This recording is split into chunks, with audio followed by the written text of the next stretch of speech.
श्री सद्गुरु महाराज की जय।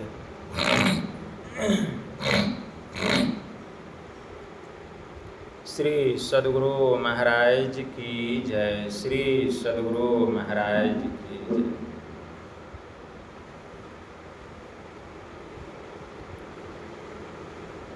नमामि अमित ज्ञान रूपं कृपालं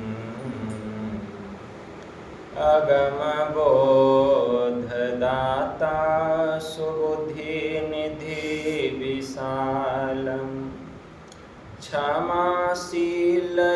धीर गंभीर ज्ञानम्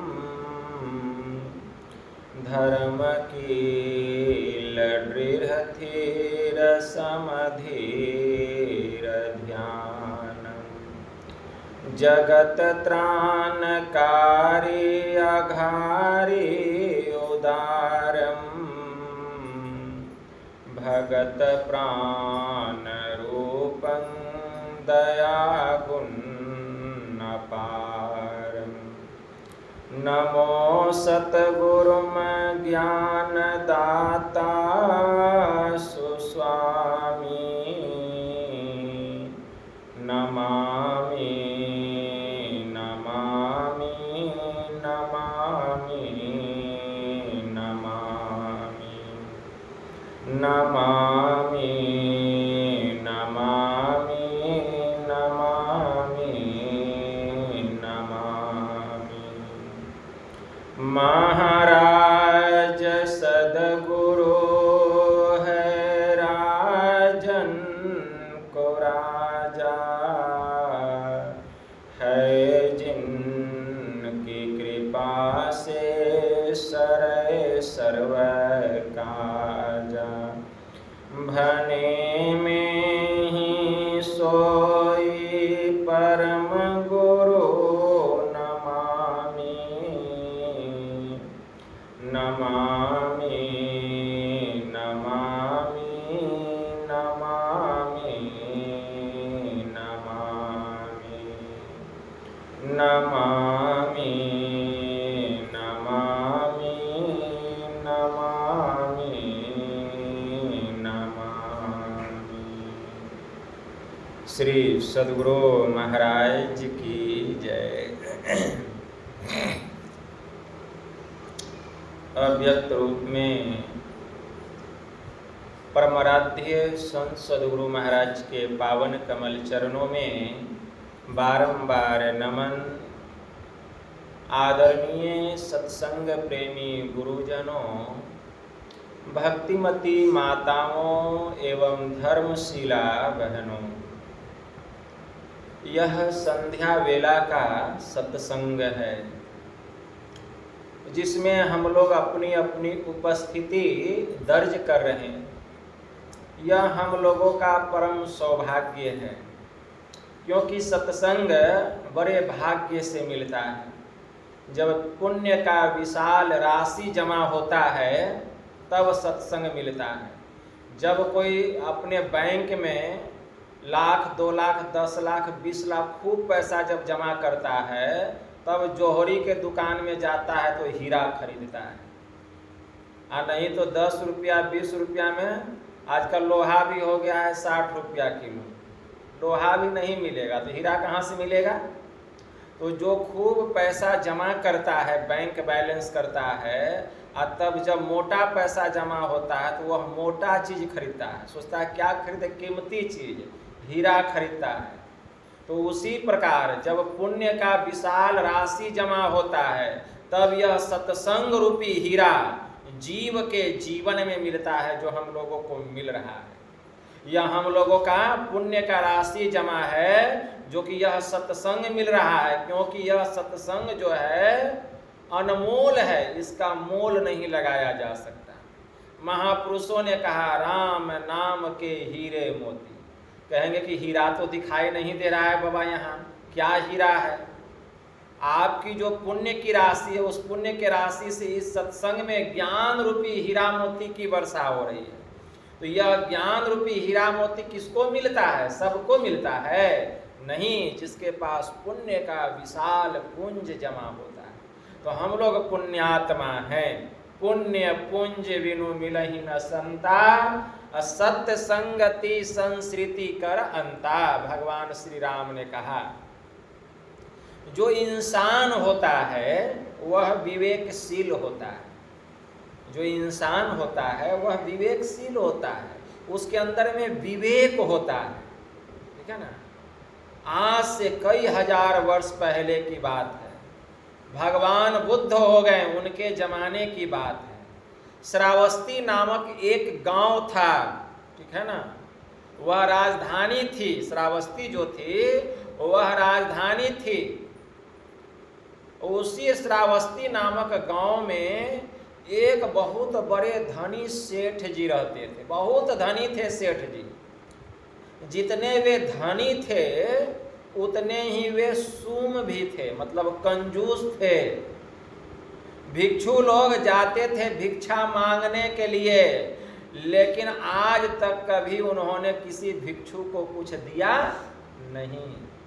भिक्षु लोग जाते थे, घूम के आ जाते थे, कभी किसी भिक्षु को कुछ नहीं दिया। उसी भिक्षुओं में एक भिक्षु ऐसा था, सब तो जाना बंद कर दिया। देख लिया कि सेठ जी के पास जाते हैं तो सेठ जी कुछ देते नहीं हैं, तो सब लोग जाना बंद कर दिए सेठ जी के पास। उसी भिक्षु में एक भिक्षु था जिसका नाम था सारीपुत। भगवान बुद्ध के परम शिष्य थे। सारीपुत ने जाना बंद नहीं किया। सारीपुत उस सेठ जी के पास जाना बंद नहीं किए, भिक्षा मांगने के लिए जाते रहे। एक दिन दरवाजे पे सारीपुत खड़े थे और कहते, अरे मैं तुझे कुछ देता भी नहीं हूं, अब फिर भी तू क्यों चला आता है? क्या कहें सेठ जी, मैं तुझे कुछ देता भी नहीं हूं फिर भी तू चला आता है। तो सारीपुत बड़ी विनम्रता के साथ कहते हैं, मैंने पहले क्या कहा, जो इंसान होता है वह विवेकशील होता है, विनम्र होता है। तो सारीपुत विनम्रता के साथ कहते हैं, सेठ जी कौन कहता है आप कुछ नहीं देते हैं? देखिए इतना दिन से आप मौन रहते थे, हम जब आते थे आप मौन रहते थे, और आज आपने हमको वचन दान किया। मतलब ये तो बोला कि हम तुमको कुछ नहीं देते फिर भी तुम क्यों चले आते हो। इतना दिन से तो आप यह भी नहीं बोलते थे, मौन रहते थे, चुप रहते थे, लेकिन आज आपने हमको वचन दान दिया। यह जो सेठ सुना, सुन के बड़ा खुश हो गया और अपने नौकर से कहता है, अरे यह भिक्षु तो बड़ा संतोषी है, यह भिक्षु बड़ा संतोषी है। इसने क्या कहा कि आप कैसे कहते कुछ नहीं देते हैं, इतने दिन से मौन रहते थे, आज आपने मुझे वचन दान दिया। पूछा तो कि हम तुमको कुछ नहीं देते फिर भी तू क्यों चला आता है? तो सही में वचन दान तो हमने दिया। ये भिक्षु बड़ा संतोषी है। अपने नौकर से कहते हैं, नौकर इस भिक्षु को एक कलछुल भात दे दो। वह भिक्षु जो था एक कलछुल भात जो है सारीपुत के भिक्षा पात्र में डाल देता है। चूंकि हमने पहले कहा कि सेठ जी बड़े कंजूस थे, ठीक है ना, तो एक कलछुल भात जो है डाल दिया सारीपुत के भिक्षा पात्र में। सारीपुत ले करके चले आए। अब देखिए वह जो भिक्षा दिया, सेठ जी जो भिक्षा दिया सारीपुत्र को, अब उनको अपने वैभव से वैराग्य हो गया। उनके पास इतना जो धन संपत्ति था उससे वैराग्य हो गया। हमेशा सारीपुत का ही चेहरा सामने आने लगा, वैराग्य हो गया, मतलब दर्शन न हुआ। सारीपुत को भी एक संत को भिक्षा दिए, वैभव से जब वैराग्य आ गया, न उनको पत्नी अच्छा लगे, न नौकर अच्छा लगे, न मकान अच्छा लगे, पूरा वैराग्य उत्पन्न हो गया। और जब वैराग्य उत्पन्न हो गया तो सोचने लग गए। क्या सोचने लग गए कि इतना धन संपत्ति हम जमा किए, खाने पीने का सामान जमा किए कि हम इसका भोग करेंगे, लेकिन हम तो भोग नहीं कर सके, इसी ने मेरा भोग कर लिया। मतलब आज मेरा इतना आयु खत्म हो गया। मतलब हम सोचे थे कि इसका हम भोग करेंगे, लेकिन हम क्या भोग करेंगे? यह धन वैभव ही मेरा भोग कर लिया, मतलब हम बूढ़े हो गए, लेकिन भगवान का भजन नहीं किए। जिस काम को करने के लिए आए थे उस काम से दूर रहे। ज्ञान हुआ, सोचा था हम खाएंगे, बहुत जमा किया बहुत माल, ज्यों का त्यों रह गया, अब पकड़ी ले गया काल। ये सब तो यहीं रह जाएगा, कहीं काल आएगा पकड़ के लेके चला जाएगा। सेठ जी के मन में वैराग्य हुआ और सेठ जी चल दिए भगवान बुद्ध के शरण में। भगवान बुद्ध के शरण, देखिए भगवान बुद्ध के शरण में चल दिए, भगवान बुद्ध के शरण में आए हैं सेठ जी, ठीक है ना। जब भगवान बुद्ध के शरण में आए हैं तो याद रखिए, इस संसार में 4 प्रकार के लोग होते हैं। कितने प्रकार के लोग होते हैं? 4 प्रकार के। कौन कौन? एक होते हैं दाता, दूसरे होते हैं उदार, तीसरे होते हैं सूम मतलब कंजूस, और चौथे होते हैं मक्खी चूस। यही 4 तरह के लोग इस संसार में होते हैं, ठीक है ना। सेठ जी जब चले भगवान बुद्ध के पास, ठीक है ना, और मन में सोचे थे कि हम भोग करेंगे विषय का, लेकिन विषय नहीं हमको भोग कर लिया, ठीक है ना। यहाँ गोस्वामी जी लिखते हैं, ठीक है ना, बूझे न काम अग्नि, बूझे न काम अग्नि तुलसी बिना, बुझे न काम अग्नि तुलसी विषय भोग बहु घीते। बुझे न काम अग्नि कहूँ तुलसी कहूँ विषय भोग बहु घीते। मतलब कामना की अग्नि बुझती नहीं है, कितना भी आप भोग कर लीजिए तृष्णा समाप्त नहीं होती है। मन बूढ़ा हो जा, शरीर बूढ़ा हो जाता है, लेकिन मन बूढ़ा नहीं होता है, तृष्णा रह जाती है, तृष्णा समाप्त नहीं होती। इसीलिए बूझे न काम अग्नि तुलसी कहूँ घृत बहु घी, तुलसी कहूँ बहु घी से।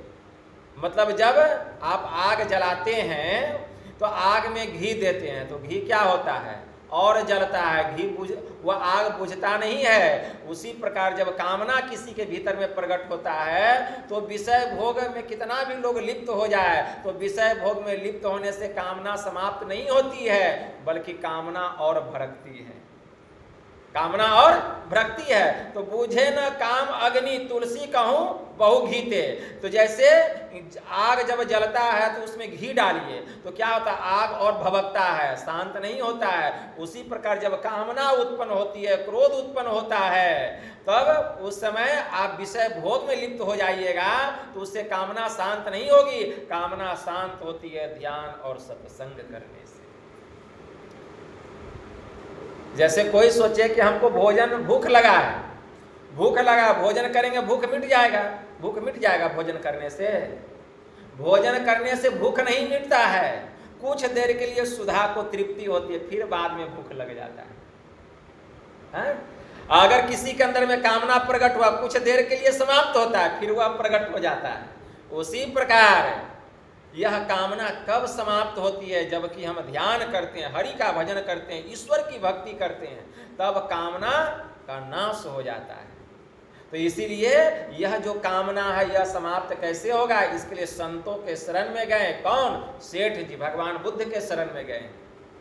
तो वहीं पर कहते हैं कि संसार में 4 प्रकार के लोग होते हैं। कौन कौन? एक होते हैं दाता, दूसरे होते हैं उदार, तीसरे होते हैं सूम मतलब कंजूस, और चौथे होते हैं मक्खी चूस। दाता कौन होते हैं?